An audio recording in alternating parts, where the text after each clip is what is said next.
everybody, to the Digital Corridors Fridays at the Corridor Series. Dr. Laura Camacho with the Smithsonian Institute is here today to help us learn more effective means, tips, and techniques in communication. If you've ever felt when speaking with somebody that they're just not getting it, they just don't know what you're talking about, The answer's here. Yes, she's here to help us understand that maybe it's not them, maybe it's you. So let's all welcome Dr. Camacho today, and hopefully we can learn some things. All right, thank you. Yeah, that's sorry. Well, good morning and happy Friday, everyone. I'm glad to be here. I am going to talk to you about the number one thing that determines your success in professional life. And I first want to tell you how sad I was to learn that that one thing is not intelligence. And it's not even hard work, although hard work is, it's essential, but it's not sufficient. And my whole life has been obsessed with finding out why some people achieve more than others. And I was the kind of person who was always a good student, and so I don't know if any of you were like that. You give the teacher what she wants, and it's fine, and you're so smart, and then you get out in the real world, and it doesn't really work that way. And then you see people in positions. I don't know if it's ever happened to you that you see someone making a lot of money in this really high position, and they don't seem to be that smart to you. So you're like, what? Yeah, it's because no, didn't mean to get that personal. They have really good communication skills, and then you think, well, what do I mean by communication? Because this is a technical organization, and you think, well, communication would be transferring the specs correctly, communicating what this thing is to another person. And that's really a very limited view of what effective communication is. Think about taking a person who's indifferent, who's apathetic, and moving them to caring about what you do. Or think about taking a person who says no to maybe to yes. That's what we're talking about is effective communication, when you can establish rapport with a person quickly and get into their energy so much that they listen to you, they take you seriously, and you change their way of thinking. That is the kind of communication that I'm talking about. And it is not easy. It's easier for some people than it is for others. But there's some people who can strike up a conversation with a brick wall. Everybody's their friend. They go to a party. They're just telling story after story. They make a trip to the vending machine into an epic adventure. I am not one of those people at all. This is me. You see me standing here, but on the inside I'm going, whoa! Am I going to be okay? It's scary to get up in front of a group of people and tell them, oh, I'm going to tell you how to give a great presentation.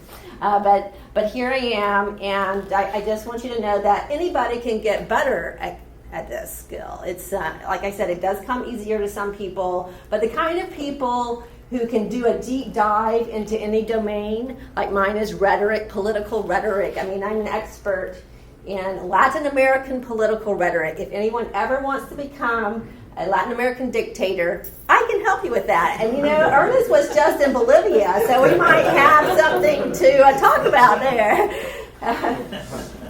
And it's not necessarily even having a great vocabulary. My mom, well, actually I have to say it's a miracle that I could even talk at all, because both my parents are major introverts. And my mom is silent. And she is so proud of this story that she told so many times, that when I was 5 years old, and I'm living in Atlanta with my family, my uncle visits from Amarillo, and he tells me, he's making a comment about the boo-boo on my knee. And my 5-year-old self says, that's not a boo-boo, that's a lesion. So that tells you a person who was destined to do very well in the SAT and the GRE, but not destined to be the life of the party. And who's learned the hard way that people really don't like to be corrected in their word choices. And so that has been my journey, and that is why in 2009, after 10 years in the university, teaching at East Carolina University and College of Charleston, I wanted to break out of the academic world. I love learning. I love creating experiences for people. I don't like grading papers. I don't like dealing with parents who tell me that their kid really does deserve an A, even though they didn't come to class. So I founded Mixonian Institute. Mixonian rhymes with Smithsonian. My first business coach said, you've got to change that name. Nobody gets it. But I didn't. I stuck with it, Mixonian Institute. And my thinking was, it's kind of like Schlotsky's, serious name. I wanted all the invoices to go very quickly through the financial number crunchers. Oh, she's getting coaching from Mixonian Institute. How prestigious. But my material is off a little bit out of the box. I'm a very creative person. I like getting just doing things that are not expected and certainly not having that corporate feel to things. So I started working, helping people with public speaking, people with fears of public speaking, that developed more into executive coaching. And I was telling Gary that Comcast was my first corporate client 5 years ago, and I started working with companies. But here's the thing about communication. When you offer something new, when you offer something different, when you offer something unexpected, then the burden of communicating that is much heavier. And you would think that people would be like, oh my God, that's so exciting, we have something new. No, they're not like that. They're like, oh, that's not relevant to me. So this is a dragon, and this is the way I see how each of us is, every person in this room is on a hero's journey. I mean, the people in this room are out there changing the world in some way or another. It may not be the cure to AIDS, but you're creating websites so that people can market their businesses more effectively. Some people I know with the Digital Corridor are creating medical devices, working on the back end of a company. Everybody here is doing something that's changing the world to make it better. There are other people most people are just kind of getting through the day, and there are even people who are fighting to maintain the status quo. Like if you think about it, if you work for a company that's too big to fail, you're not interested in change. You want to keep it the way it is. But everybody in this room is somehow either directly creating something or supporting the creation of some product or service that's making the world a better place. And that's what I call the hero's journey. And that term actually comes from Joseph Campbell. It's not original to me. But the dragons are invisible, and the dragons are keeping us from carrying out our hero's journey. And they come in the form of indifference, apathy, distraction. I already know that. That's not relevant to me. And it's your good communication that can cut through all that.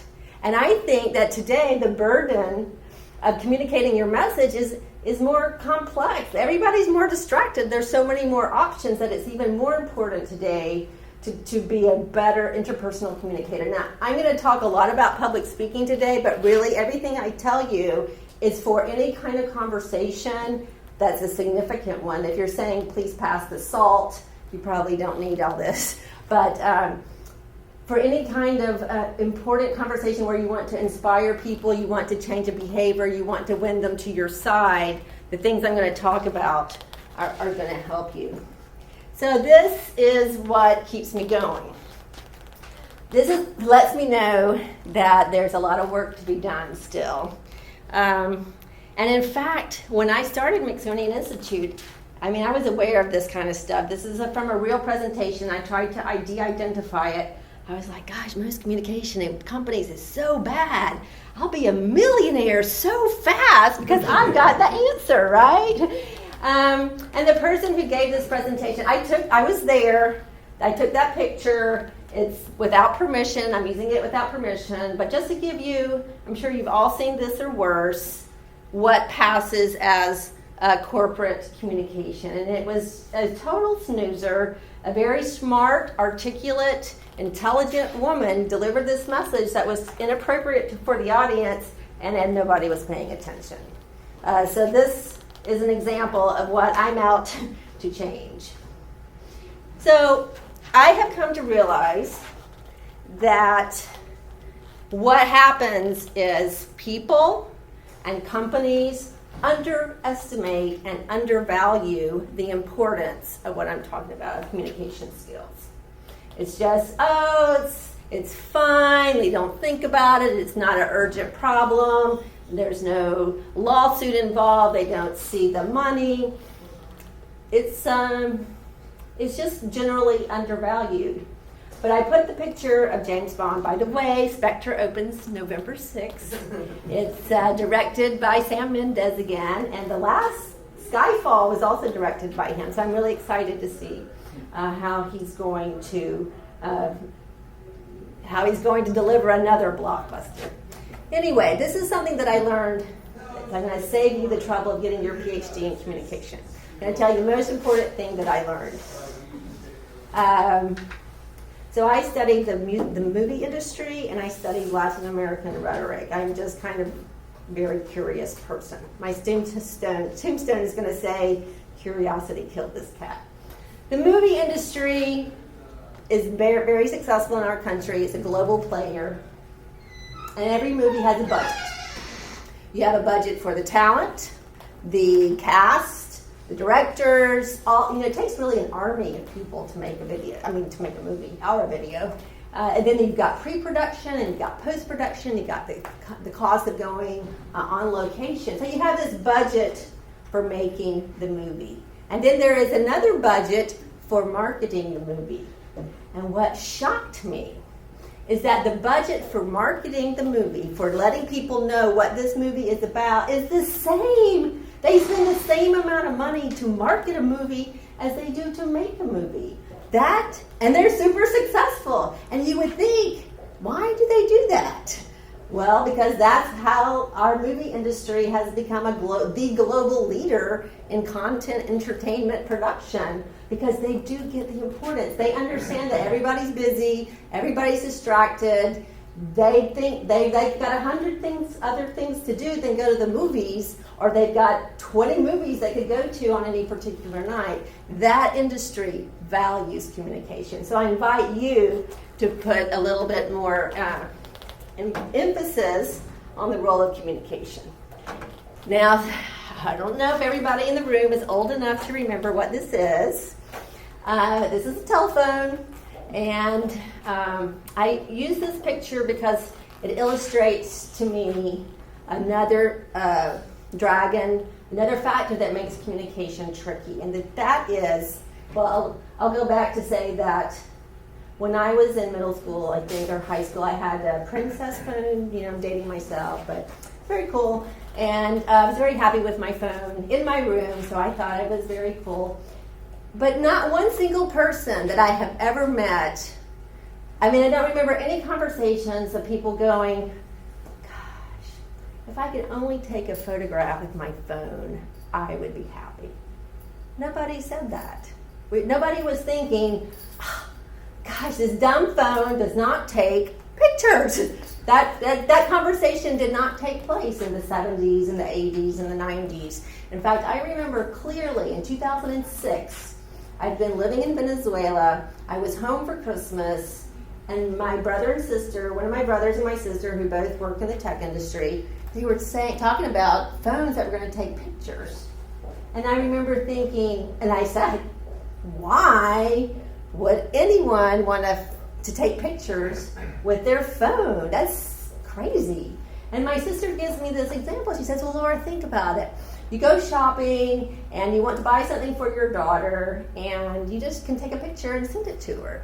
I'm like, well, That was before my daughters were teenagers. Now that when your kids become teenagers, if you didn't know this, you become an absolute moron and are not capable of selecting anything that they could wear unless they approve it first. And I've got probably 5,000 pictures on my phone. So people don't know what they want. So that thing about, just give the people what they want as a way of getting your message out doesn't work. And then on the reverse side, you can think, people often think they know what they want, they get it, and they don't want it anymore. When I was 16 and got my driver's license, I knew that the next thing I wanted was to get my pilot's license. My grandfather was a pilot, and I had that, that was my path. So my parents said, fine, you pay for the lessons, you do your pilot. So if you didn't know, flying lessons are very expensive, especially if you're 16. But I paid for 30 classes and saw that was not what I wanted. It's not like getting your driver's license. Fortunately, it's a lot more involved than getting your license to drive a car. So sometimes you think you know what you want, and that's not it either. So you can't just have this logical assumption that, I'll tell people things the way they want to hear it, or I'll just ask them what they want and give it to them. It's more complex than that. You are going to be, it's like you're Yoda helping other people. That's more of your role as a communication, is to help the other person, and you have to kind of think ahead or think more than they're thinking. So in going over, deciding from everything that I want to tell you today, what I can tell you in 1 hour, I decided to go to the fundamentals of how the brain processes a message. And this is not a class in brain anatomy, okay? I'm only going over 3 systems. I know there's 5 colors there. But the human brain processes any message through 3 basic systems. The lizard, which is the fight or flight, where you're deciding whether you can trust a person. Now, since I am here, Ernest let me in, so I've been pre-qualified as a trustworthy speaker. But I think today, our lizard brain is also deciding not so much, is this person going to hurt me, but is this person relevant? So you have to establish relevancy, because this decision-making part of our brain is instant. It's way before you open your mouth. It's when they see you. So a person is making a judgment on whether you're credible, whether you're trustworthy, and whether you're relevant. And then we have the limbic part system, which has to do with emotions. And for any human to really connect with a message, we have to have some kind of emotional contact with that person. And think about this. Think about the expression, don't kill the messenger. Why do we have that? You've heard it all your life. Don't kill. I'm only the messenger. But the human person relates the message to the messenger so closely that if you want a positive association to your message, there has to be a positive contact with you, the person. And then finally, the cortex, which everybody in this room has a very well-developed cortex. That's your logical part of your brain. Does what you're saying make sense? And then if you are going to be the excellent communicator, you have to use a special kind of logic to help them get your message, understand it, and remember it. So this is what's going on in our brains. And this is the guy, Aristotle. I call him the first communication coach. He's actually called the father of rhetoric. His client was none other than Alexander the Great. Okay, so communication coaching has been going on a long time. And without even seeing a brain, he identified 3 parts of any message to be persuasive. 3 things that any message needs in order to persuade another person. And the first one is ethos. Ethos, these are all Greek words. Ethos refers to the ethics, the credibility, and the character. Pathos, you think of pathological liar, at least that's the word I think of, but or pathologies, which is suffering. But pathos is the emotional content of a message. And then logos is the logic. So you take that, and so Aristotle was so smart, without knowing anything about the brain, he somehow realized that we have to have ethos, we have to get through that lizard part of the brain, we have to have pathos to get to the limbic system, And we need logos, we need logic for a person to remember and retain the message. To make it even more complicated, we think that we know more than we do. And our brain, I don't know if you've watched the show, The Brain Games. It was developed by Jason Silva. It's all about shortcuts that our brains take. And there's something that pickpockets and magicians use called misdirection. So like while they're showing you this, they're grabbing the wallet out of your pocket. Or they bump into you and you're so distracted by getting bumped into that they can pull your watch off your hand. So our brains can really only focus on one thing, and yet we often don't admit that. We don't. If you read the book, Thinking Fast and Slow, you also get a picture of how our brains don't work the way as logically as we think they do. There's also, you're dealing with very short attention spans. I've seen 8 seconds. I've also seen 24 seconds, 30 seconds. The fact is, we've all got a million things to think about, like what are we having for lunch? In essence, our brain goes back to being lazy. Everybody's brain is lazy, but that's why we use shortcuts. That's why we make snap decisions. Like if I don't understand what someone's saying, I assume it's unimportant. I don't think, even though it sounds like gobbledygook, it could be really helpful to me. No, that people are not going to make that assumption. They are going to assume if they don't understand what you're saying, it's not important or it's not relevant. My brain is so lazy that it tells me, Laura, everybody already knows that. Laura, you don't need to tell them that. They don't care. They already know that. That's so obvious. Because my brain is like, you don't want to get up and talk to people and tell them what they already know. We all have this laziness, so you've got it in your own brain, and you've got to deal with the laziness in other people's brains. So I want to tell you one story about communication can have a life or death impact. So you see the lovely mother and baby there. You know that up until about 100 years ago, giving birth was the leading cause of death for moms. And in the 19th century, there was this obstetrician named Ignaz Semmelweis. He was from Budapest, but he was working in Vienna. So the time frame I'm talking about is around the 1850s. He died in 1865. So Semmelweis is this obstetrician working in Vienna in this hospital, and there's two wings of the hospital. There's one where the midwives are, and there's one where the doctors are. And more women died where the doctors are. So I'm thinking, if I'm pregnant and I'm going to that hospital, I'll take a midwife, you know. I don't know how well people knew about which wing had more fatalities. As a matter of fact, I tried to get some statistics to talk about how many women died in childbirth at that time, but they didn't even count them. And they didn't even start counting the number of women dying in childbirth until about the 1870s. So women died basically of 4 different causes related to childbirth, but one of them was purpura fever, which was turned out to be fatal when you got this disease. And the fact that the midwives' patients had a higher survival rate, and then he also, imagine this, so he puts together that the med students are going down to the basement to work on cadavers and then coming back to help the moms deliver the babies. And they're not washing their hands.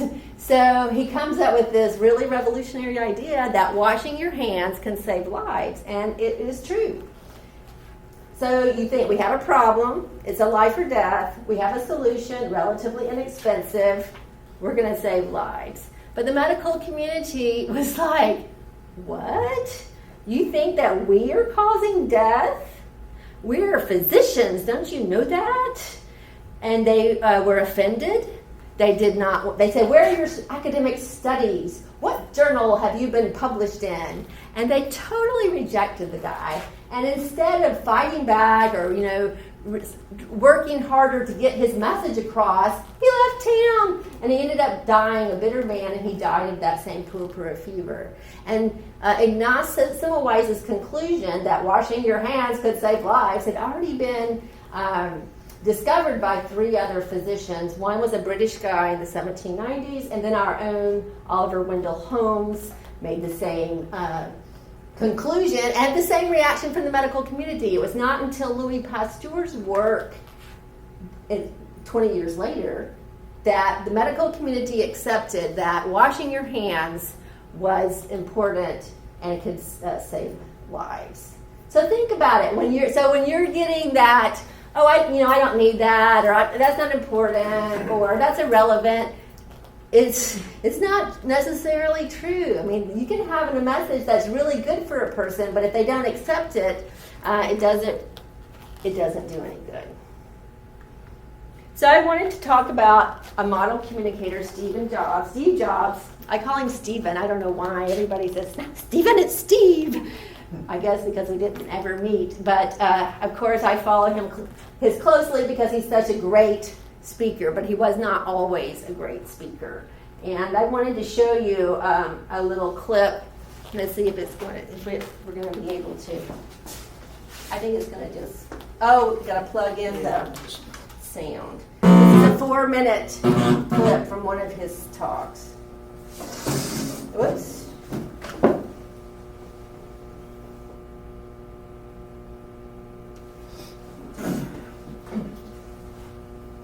It'll come up in just a minute. Yeah, please. Excuse the feedback. We haven't used this in a. I've been looking forward to 2.5 years.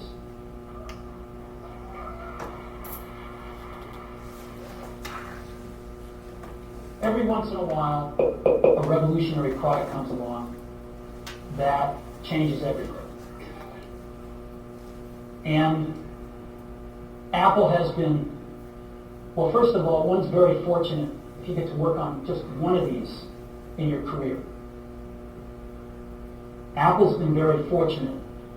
It's been able to introduce a few of these into the world. In 1984, we introduced the Macintosh. It didn't just change Apple, it changed the whole computer industry.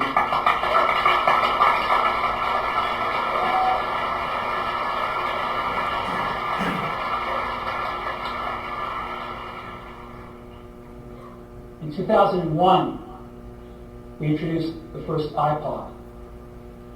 And it didn't just change the way we all listen to music.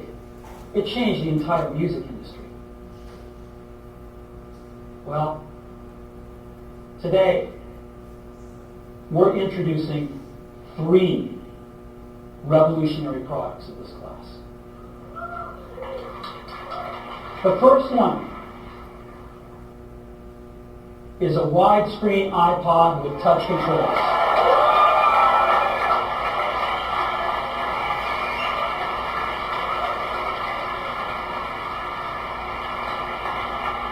The second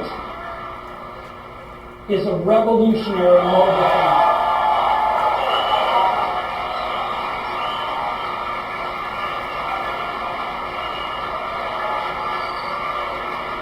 And the third is a breakthrough internet communications device.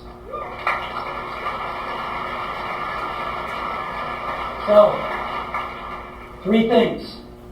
A widescreen iPod with touch controls, a revolutionary mobile phone, and a breakthrough internet communications device. An iPod, a phone, and an internet communicator. An iPod, a phone. Are you getting it? These are not 3 separate devices. This is one device. And we are calling it iPhone. Today, Apple is going to reinvent the phone. And here it is.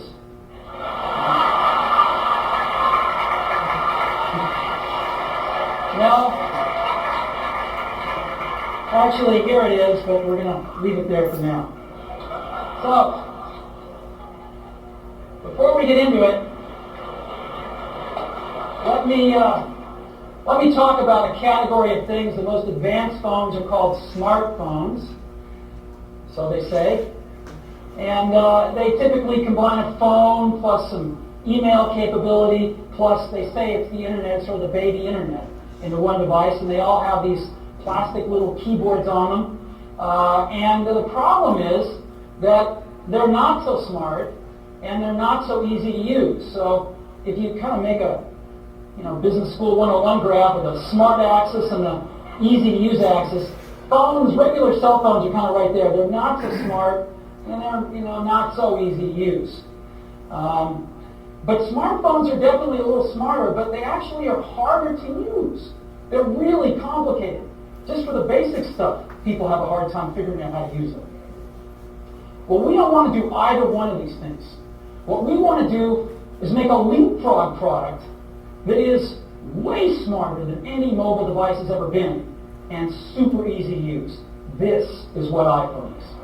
Okay? So, we're going to reinvent the phone. All right. That was an hour and a half presentation, and of course that was just 4 minutes of it. So I wanted, now that I've given you like the fundamentals of how the brain processes a message and what a persuasive message needs to have, let's break it down and see how does Steve Jobs apply all these things. And of course, this talk was 2007. Steve Jobs was Steve Jobs, right? So it's like, oh, he didn't need to really do anything, just show up. But he actually, like every presentation he did, that one in particular, he spent 2 full days practicing with a team, getting it right. It was not just, oh, I'll just throw this together and tell them about it, even though I'm Steve Jobs. So Steve also, think of ethos. Well, if you're Steve Jobs, you already have a lot of ethos. But in the beginning, even way before he was famous and had created any kind of product, he was able to persuade the people at Reed College to let him attend classes without paying.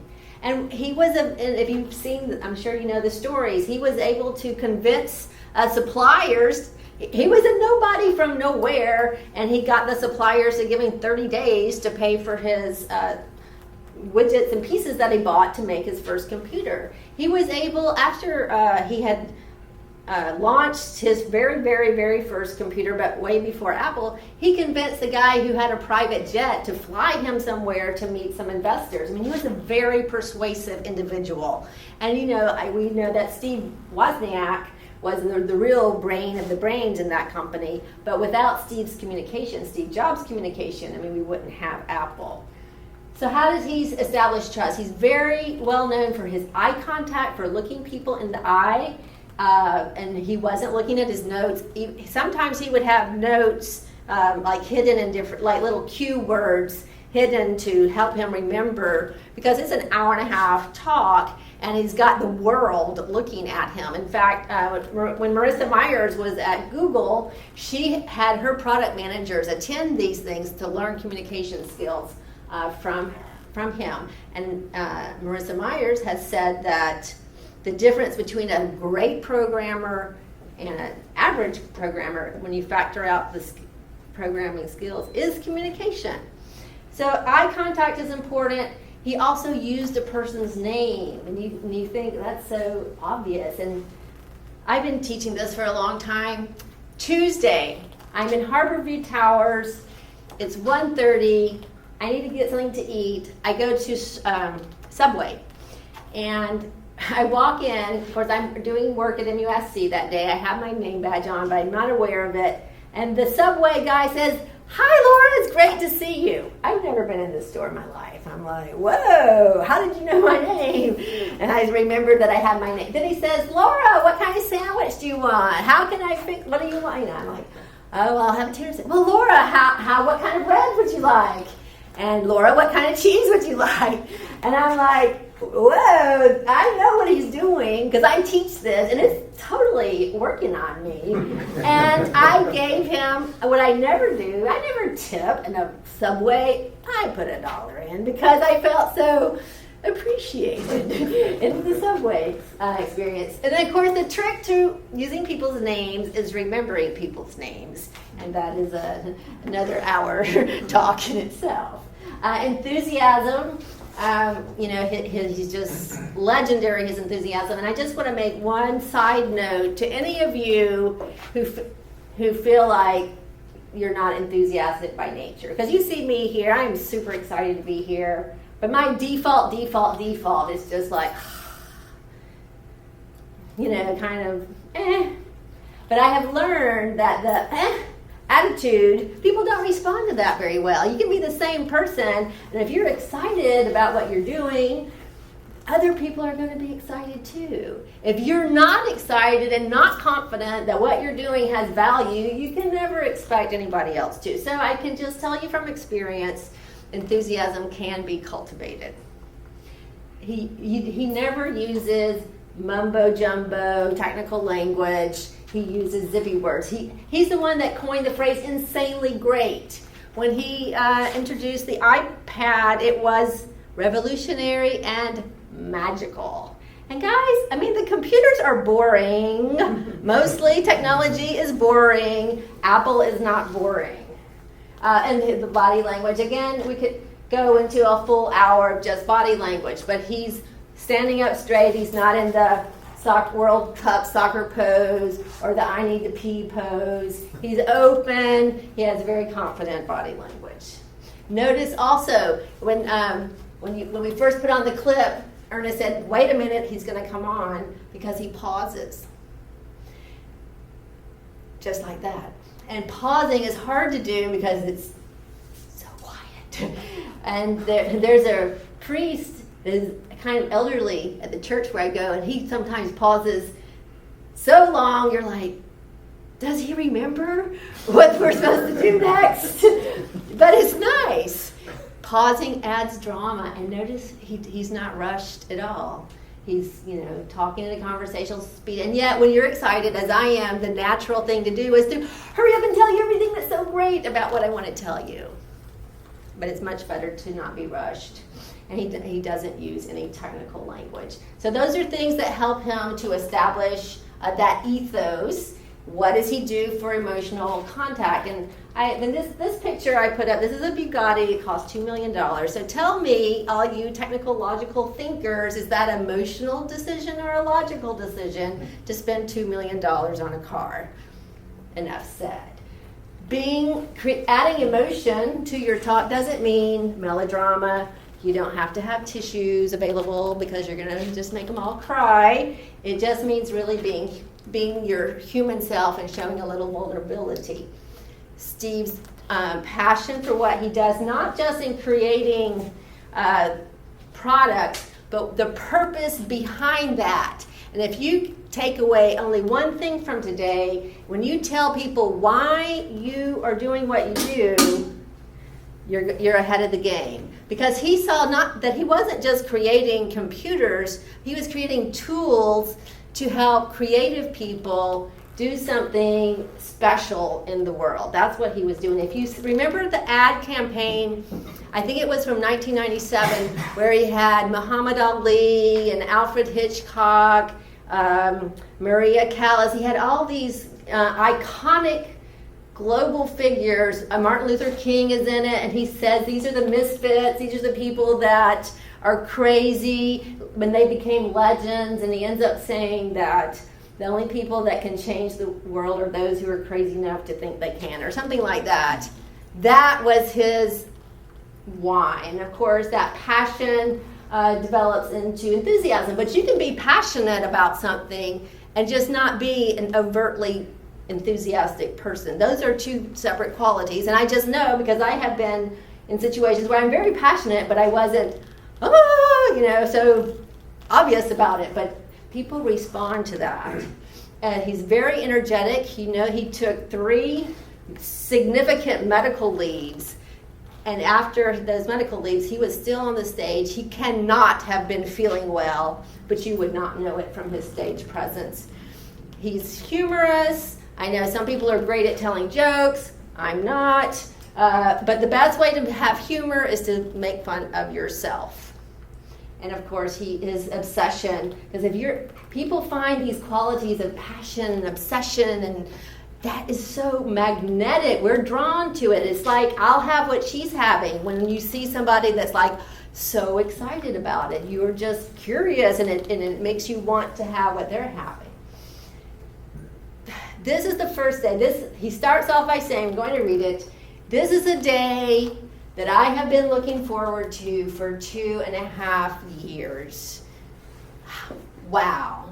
To me, that's on the same literary value as, it was the best of times, it was the worst of times, or 7 years ago, or it was the winter of our discontent. I mean, it's just, he is personalizing. He is so into it. He's been looking forward to this day for 2.5 years.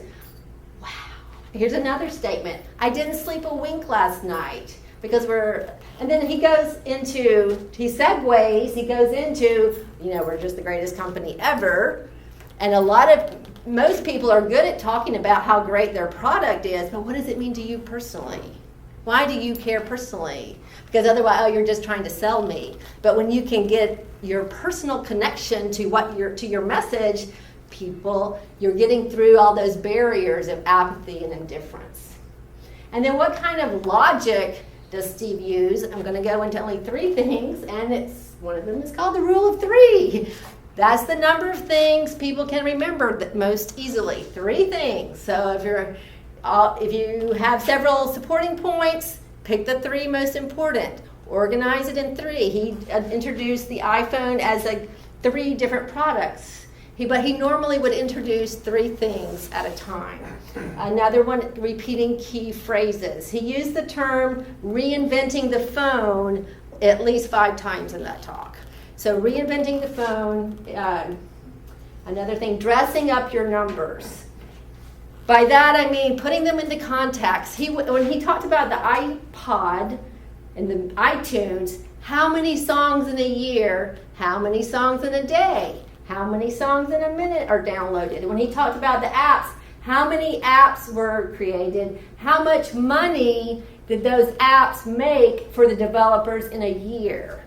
When he was showing the iPhone, he calls Starbucks and orders 4,000 lattes for everybody in the audience. Put those numbers into perspective and make them interesting. So, getting to the end, I've given you a lot of material. We talked about ethos, pathos, and logos, the lazy brain that needs to have some kind of trust in you, and it needs to know you, like you, the know, trust, like, ethos, pathos, logos. What you really need is connection, and I'm going to go over some ways that you can use this connection. So if you can walk out of here remembering, okay, Laura said I need to connect. What does that look like? You connect you to your audience. What do you have in common with them? How excited you are to be here today. That shows that you care about them. Connect them to your why. I started off by telling you how bad a communicator I used to be, and I want to try to lower expectations, and why it's so important to me personally, and that's what Steve Jobs does also. Have some kind of emotional contact, and if emotion seems too scary for you, go with personalization. What does it mean for you personally? Connect through stories. Connect through word choices, not using technical language. All of those things help you to be an effective communicator. You've got your ethos, pathos, logo, but in the end, it's all about connecting. And if you can connect with a person, they are going to listen to you. We have this cleaning lady from Ecuador. She is so charming and delightful, but she doesn't clean very well. She doesn't dust really, but she does leave the house cleaner when she leaves and when she came, but we will never get rid of her because we are so connected to her. We just love her. She's delightful, and she's always acting like she's so happy to be there. I mean, I usually don't see her because I'm at work, but if I do pop in, she's like, oh, Laura, oh my gosh, great to see you. I mean, she's like cleaning, and sometimes she'll leave little, she'll go out in the yard and make a little flower arrangement. But we have connected. I mean, I don't even know her last name, but she will never be fired from our house. And that's the way we are. We want to connect with people. We want a connection, and then we'll listen to your message. So that was a lot. That was a drink from a fire hose. And a week from today, you're only going to remember 6% of what I said. So I hope I really wanted you to be encouraged to pay more attention to your communication, to think about how can I help this person retain and understand the message, do that thinking for them. I have a newsletter that goes out every other week. It's just a little article. It's very zippy on real stories about communication. If you have any kind of communication conundrum that you're facing right now, I'll be happy to talk you through it. But I want you to just go out and connect with people. And I just have one final question for you. Because all of this is hard. It takes effort. We're all busy. We're all stressed out. We're all stretched out. But you have to think about how badly do you want your message to get out into the world. And that's going to motivate you to become a better communicator. So, thank you.